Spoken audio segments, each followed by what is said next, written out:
नमस्ते। आज हामी गायक पूर्ण राईको सांगीतिक यात्रा अनि जीवनका केही पाटा हेर्दैछौँ है।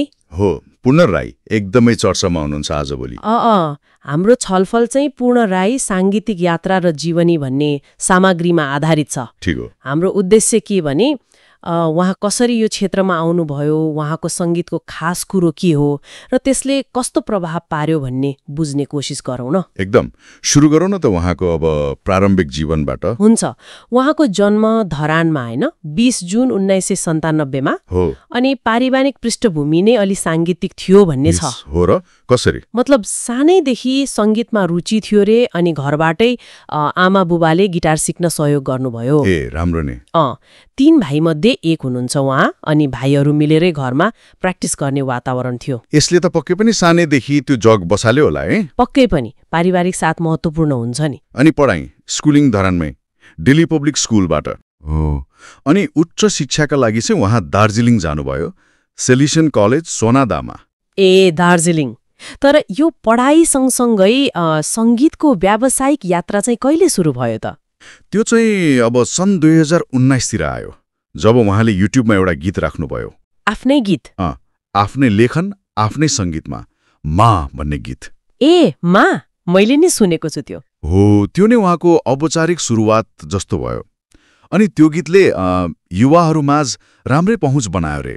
युट्युबबाट सिधै श्रोतासम्म आजकलको तरिका नै यही हो होइन? एकदम। त्यसपछि त अरू गीतहरू पनि आए। कस्तो लाग्यो माया 2019 मै अनि विराम 2020 मा। हो, तर एउटा गीतले चाहिँ उहाँलाई मतलब वात्तै माथि लग्यो नि होइन?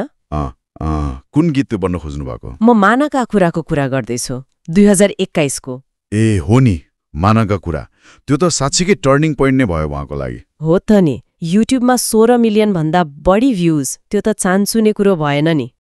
नेपाली सन्दर्भमा त यो एकदमै ठूलो अङ्क हो। यही गीतले उहाँलाई राष्ट्रिय स्तरमा चिनायो। सायद धेरै युवाहरूले आफ्नो मनको कुरा भेट्टायो होला त्यो गीतमा। त्यस्तै लाग्छ, एकदमै रिलेटेबल भयो होला। 16 मिलियन भ्युज पछि लगत्तै 2022 मा अर्को गीत आयो, मा फ्रस्ट्रेटेड नेपाली। त्यो चाहिँ अलि फरक सुन्यो नि। हो, त्यो अलि फरक धारको थियो। हाम्रो स्रोतले पनि त्यसलाई नेपालको राजनीतिक अवस्थाप्रति अलि आलोचनात्मक सन्देशमूलक गीत भनेको छ। ए मतलब उहाँले व्यक्तिगत अनुभवबाट अलि बाहिर निस्केर सामाजिक राजनीतिक विषय पनि उठाउन थाल्नुभयो। बिल्कुल। यसले उहाँको संगीतको दायरा फराकिलो देखायो। पछि 2023 मा धुरुवा तारा, चाक जस्ता गीतहरू पनि आए। समग्रमा हेर्दा उहाँको संगीतको विशेषता चाहिँ के भन्नुहुन्छ त? उहाँको गीतमा अब व्यक्तिगत भोगाइ त छँदैछ, तर समाजलाई हेर्ने दृष्टिकोण अनि कहिलेकाहीँ त्यो राजनीतिक भावना पनि मिसिएको पाइन्छ। शैली चाहिँ कस्तो खालको संगीत हो यो? शैली आधुनिक नेपाली पप नै भन्नु पर्ला, तर अलि फरक प्रयोगहरू छन् जसलाई अल्टरनेटिभ भनिन्छ नि, त्यस्तो खालको। कतै कतै लोकसङ्गीतको अलिकति छनक पनि आउँछ।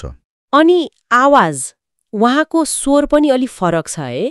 एकदमै अलि भावनात्मक अनि त्यो एउटा छुट्टै टेक्स्चर छ आवाजमा, त्यसले पनि श्रोतालाई तान्छ। अनि अर्को महत्त्वपूर्ण कुरा, उहाँ आफै लेख्ने, संगीत गर्ने अनि गाउने पनि। हो, त्यो त ठूलो कुरा हो। एक कम्प्लिट प्याकेज भन्छ नि। यसले कलाकारलाई अझ बलियो बनाउँछ हैन? निश्चित रूपमा। यसले उहाँलाई एक पूर्ण कलाकारको पहिचान दिएको छ। सायद त्यही भएर होला उहाँ अन्तर्वार्ताहरूमा त्यति धेरै देखिनुहुन्न। ए हो र? स्रोतले त्यही भन्छ। उहाँ आफ्नो सृजनाबाटै बोल्न रुचाउनुहुन्छ रे। गीतबाटै आफ्ना विचार भावना सिधै राख्नुहुन्छ। त्यो पनि राम्रो तरिका हो। उहाँको मुख्य श्रोता चाहिँ को हुन् जस्तो लाग्छ? खास गरी युवा पुस्ता नै हो। कलेजका विद्यार्थीहरूमाझ उहाँ निकै लोकप्रिय हुनुहुन्छ। डिजिटल प्लेटफर्ममा त उहाँको उपस्थिति बलियो छ नि हैन? युट्युब, स्पोटिफाईतिर। एकदमै। डिजिटल प्लेटफर्मले नै उहाँको संगीतलाई फराकिलो श्रोतासम्म पुर्याउन ठूलो मद्दत गर्यो, परम्परागत माध्यम बाहिर पनि। यसले आजको पुस्ताले संगीत सृजना र वितरणको नयाँ बाटो कसरी समातिरहेको छ भन्ने पनि देखाउँछ। हो नि, यो एउटा उदाहरणै हो। ल, त्यसो भए आजको यो हाम्रो कुराकानीको सार के रह्यो त? सारमा भन्दा पूर्ण राई एक निकै प्रतिभाशाली उदीयमान कलाकार हुनुहुन्छ। उहाँले आफ्नो संगीतलाई व्यक्तिगत कथा, सामाजिक यथार्थ अनि कहिलेकाहीँ राजनीतिक असन्तुष्टि पनि व्यक्त गर्ने माध्यम बनाउनु भएको छ। अनि मानाका कुरा जस्तो गीतले त उहाँलाई व्यापक चर्चा दिलायो। हो, र उहाँ आफ्नै सृजनामा विश्वास राख्ने अलि स्वतन्त्र किसिमको कलाकारको रूपमा चिनिनुहुन्छ। एकदम। अब जाँदा जाँदै श्रोताहरूलाई एउटा प्रश्न छोडेर जाउँ न त। हुन्छ नि। पूर्ण राई जस्ता कलाकारले सङ्गीतलाई यसरी व्यक्तिगत अभिव्यक्ति अनि सामाजिक वा राजनीतिक टिप्पणी दुवैको माध्यम बनाउँदा यसले हाम्रो समाजमा कस्तो खालको संवाद सुरु गराउन सक्छ होला वा केही परिवर्तन ल्याउन भूमिका खेल्न सक्छ होला? निकै सान्दर्भिक प्रश्न। यसमा विचार गर्नुपर्ने देखिन्छ। हो, विचार गरौँ है त। आजलाई यति नै, फेरि भेटौँला। हुन्छ, नमस्ते। नमस्ते।